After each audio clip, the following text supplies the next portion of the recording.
भारतीय किसान यूनियन के राष्ट्रीय प्रवक्ता राकेश टिकैत ने कहा कि यूपी में कोको कब बीजेपी के वोट वापस दे गई किसी को पता नहीं चला। राकेश टिकैत ने कहा कि राजनीति का रुख करने वाले किसानों को अब ज्ञान प्राप्त हो गया है। हिसार में राकेश टिकैत से खास बातचीत की हमारे सहयोगी महेश कुमार ने। भारतीय किसान यूनियन के राष्ट्रीय प्रवक्ता राकेश टिकैत इस वक्त हमारे साथ मौजूद है। राकेश टिकैत जी, उत्तर प्रदेश के चुनावी रण को लेकर आपने कहा था कि भारतीय जनता पार्टी के वोट कोको ले गई। कोको भारतीय जनता पार्टी के वोट कब वापस दे गई आपको पता ही नहीं चला। वो तो पूरे देश को ही नहीं पता, और आने वाले टाइम पे पता चल जाएगा। देखो, हमारा काम है मूवमेंट का। हम कोई चुनाव तो लड़ नहीं रहे, ये तो पॉलिटिकल पार्टी देखेगी जो उनसे चुनाव लड़ रही। हमारा है आंदोलन का काम। हम अपनी बात को कहते हैं, और आंदोलन से यह हुआ कि उत्तर प्रदेश सरकार ने भी, अभी मुख्यमंत्री ने शपथ नहीं ली, लेकिन बिल जमा करने गए तो आधे हो गए बिजली के। तो इसका मतलब कुछ तो असर कर रही। और जो उन्होंने वादा करा है, कोई सी भी पॉलिटिकल पार्टी ने वादा करा अपने घोषणा पत्र में, जो भी कहा उसको अब लागू करें। यूपी में बीजेपी को प्रचंड बहुमत मिला, और खासकर पश्चिमी यूपी में भी जिस तरीके का परफॉर्मेंस भारतीय जनता पार्टी ने दिया, उसके बाद बीजेपी के तमाम नेता ये कहने लगे कि आंदोलन का कोई असर नहीं। हाँ, नहीं, कोई असर नहीं तो रेट बढ़ा दो, देखा बढ़ा देंगे क्या। आंदोलन का असर नहीं तो घोषणा पत्र में क्यों डाला? अब जो घोषणा पत्र में डाला उसको पूरा करो।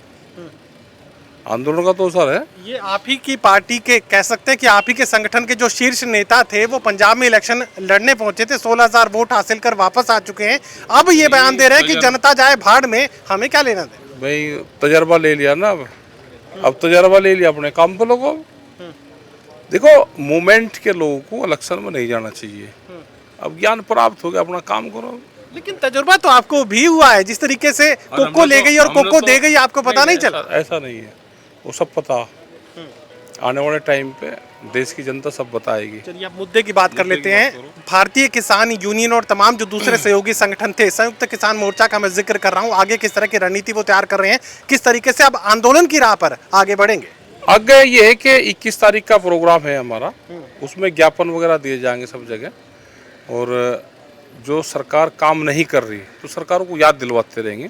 सरकार तो पूरे देश में है, अलग अलग स्टेट में अलग अलग पार्टियों की सरकारें हैं। भारत सरकार ने जो वादे पूरे कर रखे कहा उसको पूरा करे। तो 21 तारीख को प्रोग्राम रहेंगे, और फिर एक भारत बंद का हुआ है, उसको पूर्ण रूप से वे लोग कर रहे हैं जो ट्रेड यूनियन चलाते हैं, वो कर्मचारियों के पक्ष में, उसको सब इकट्ठा कर रहे हैं, किसान और हम सब मिलकर। वो पहले से ही प्रोग्राम बना हुआ है।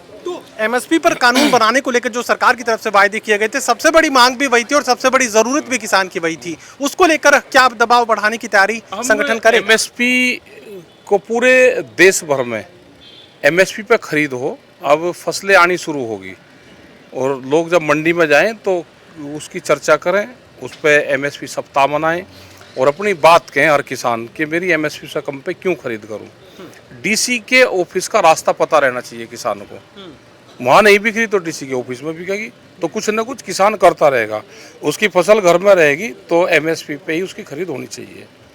चलिए, टोटल न्यूज़ से धन्यवाद। तो सातों से राकेश टिकैत ये कहने की कोशिश कर रहे हैं कि जरा इंतजार कीजिए, कुछ फैसले वक्त पर छोड़ दीजिए, वक्त ही उन चीज़ों का फैसला करेगा। सहयोगी कमल के साथ doctor Mahesh Kumar, total news, Hisar.